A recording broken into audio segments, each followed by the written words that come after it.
All right, here's part two because the video software cut off. So we're gonna buy a new day pass. So this is a pass 3 at spot 2, and you can see that 3 out of 5 spots are taken. So now we can go back to the enforcer side.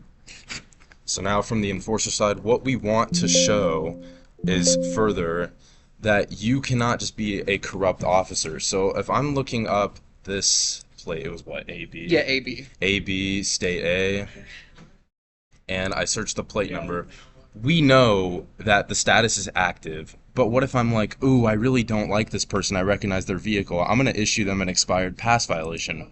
Well, you can't do that because the pass is still valid, so that will not work.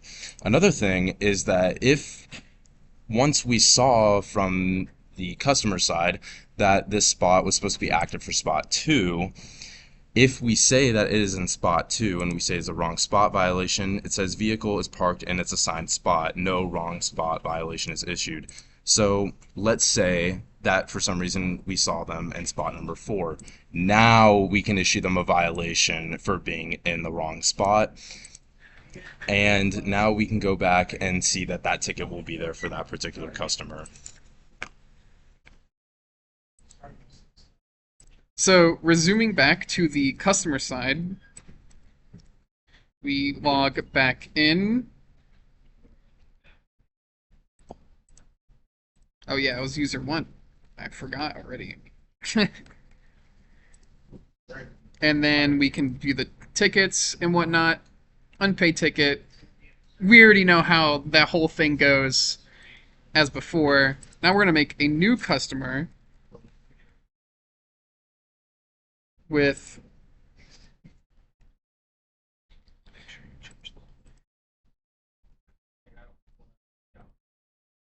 and then this new user.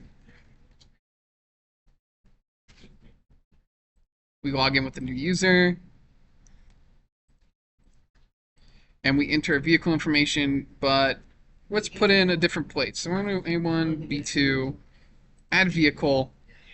We have a register account, but let's say we just don't buy a pass and we park there. And then an enforcer sees that. Okay, so now from the enforcer's point of view, I'm going to log back in again, and I'm going to search up that plate, A1, B2, state of Arizona, and I'm like, huh, that's interesting. Active pass none. Are you serious? So this person is parking in my garage with no spot. Well, I'm not going to tolerate that, so we're going to have to issue them a no pass violation. So right now we see issued violation for the plate A1B2. So now we can go back and we can see that that ticket will be there.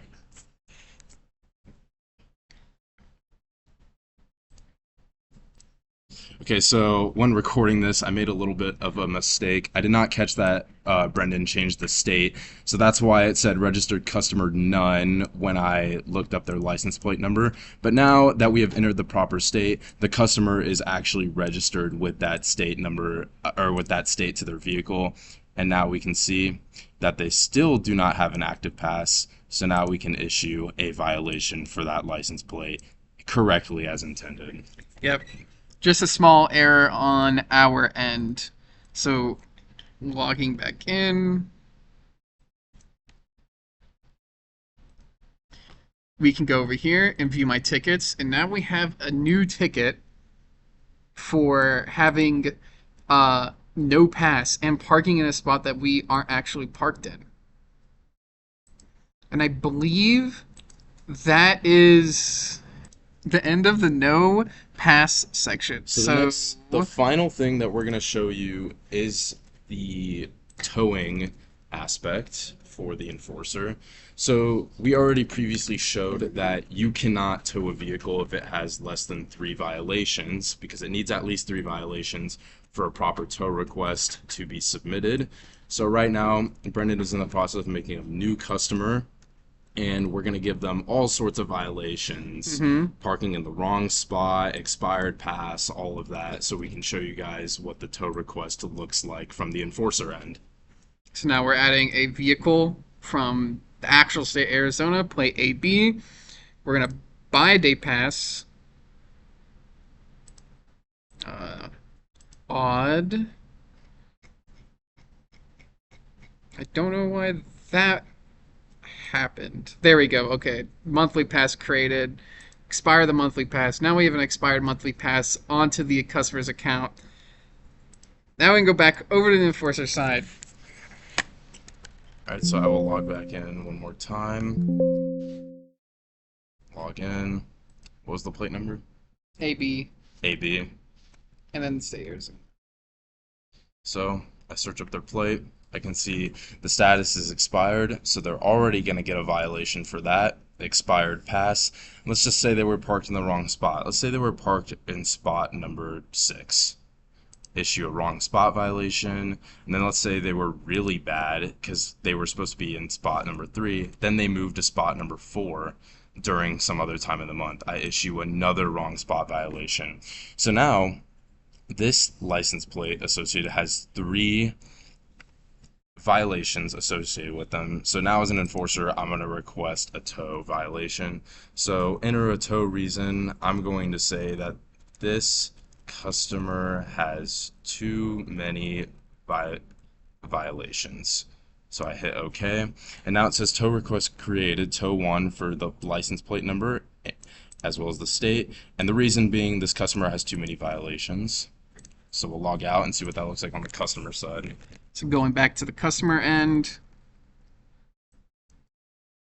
logging back in, it has now said that there's been a tow request created for your vehicle of this license plate. Now, If you view the tickets, they're still active. if you view your tickets, you'll see all 3 active tickets on your account, and a third party has been notified to come tow away this vehicle from the parking lot. I think that's That's everything it. so far, yeah. All right. Thank you guys for listening. Have a good day.